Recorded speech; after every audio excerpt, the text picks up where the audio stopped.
All right, so welcome to this episode of In the Trenches. Yes, you are stuck with just me today, but I'm going to give you a ton of value in 10 minutes or less.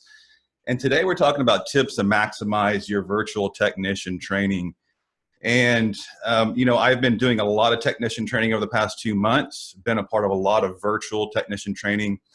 And I've seen a lot of do's and don'ts, and that's really what led to talking about this week. I really hope that people watching can take one or two things away to better what they're doing with their virtual technician training right now, but even into the future with their in-person technician training. So thank you for being a part of this. So the first thing I want you to do is, I want to talk about is our preparation checklist. Going into this, I'm assuming people watching that are doing this are actually doing this already on Zoom. And we're going to talk a lot about getting engagement, but not only getting engagement, but also preparing properly for this technician training. And the first thing I want you to do is be consistent with your day that you're doing it and the time that you're doing it. I know this sounds like a no-brainer, but I see this more times than not. We do it one week, we don't do it the next, and people start to lose faith that it's actually going to happen, and you lose engagement that way. Another thing I'm seeing a lot too is that technicians, for some reason, can't find the Zoom link. They don't know how to log in, all these different things, even if it's like the third or fourth week of doing it. So I encourage you to send a calendar invite with the Zoom link 24 hours in advance, and also text the technicians the Zoom link, again, 15 minutes in advance to ensure that everybody has it and they're going to be logged in and ready to go. So here we go, choosing the topic. I love choosing the topic. I also, people out there like to have a mark or a training calendar. I encourage you to keep the topics as current as possible. And remember that there's a big difference between training and having a meeting. Training is actually teaching, encouraging your technicians to be better. A meeting typically is you're doing this wrong for 30 minutes and they leave feeling beat up. So I encourage you to stick majority of your agenda to actually training your technicians. What I like to do is go back to my key performance indicators from the week before and see what really needs to be trained on. Typically those are total sales, average ticket close rates, efficiencies, things like that. I would lean heavily on that for picking your topics and keep that current week to week. I would also really focus on your company core values and your service system. Now it's more important than ever that we are doing that. And an example of that is if you're training on low average tickets, maybe you want your technicians to increase their average ticket. You would probably be talking about step 4 in your service system, which is probably building value or getting to know the customer. You may also have a company core value that is building relationships.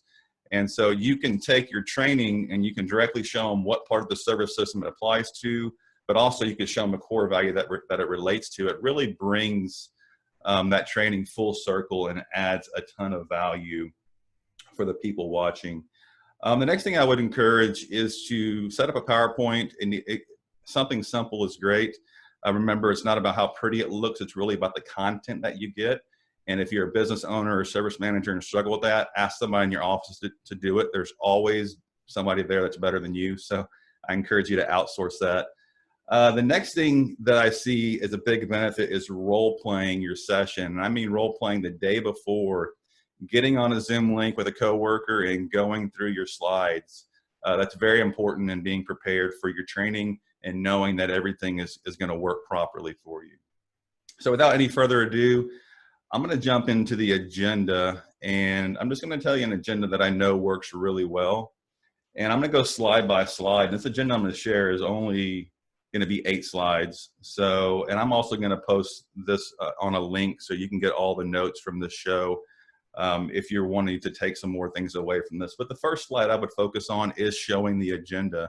I would show step by step everything that you're going to cover for today's training. And then I would go directly on to Zoom housekeeping. This is something new. These technicians are turning on their cameras or turning them off, but if they're on, sometimes they're facing the ceiling. Here's the deal. Set the tone early. Let them know camera's on, facing you. I want to see your face. I want you to be on mute unless you have a question. And I want you to be engaged, because at the end of this training, I'm going to want you to bring a takeaway that you had from today's training. So force them to be engaged.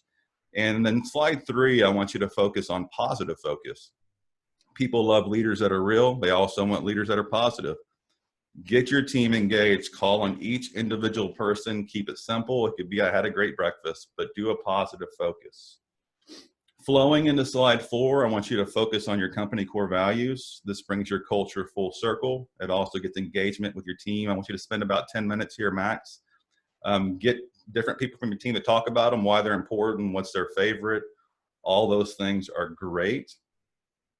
Slide 5 is looking at company updates. So only 5 minutes here. 5 minutes here for you to say, here's new things we're adding, here's what you're doing wrong. If you want to do it, I'd encourage you to keep it positive, but only spend 5 minutes in company updates. And then I want you to transition directly into your training topic.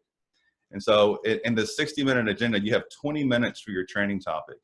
The more engagement you can get, the better, but I want it to be current, and I want them to be able to have at least one takeaway they can leave with in this training session. Slide 7, we're keeping it simple. Recap and takeaways. You're going to spend about 10 minutes here, and you're going to call on individual members of your team. You're going to ask, what's one takeaway you had from the session? The cool thing is this really shows if they were actually engaged or not.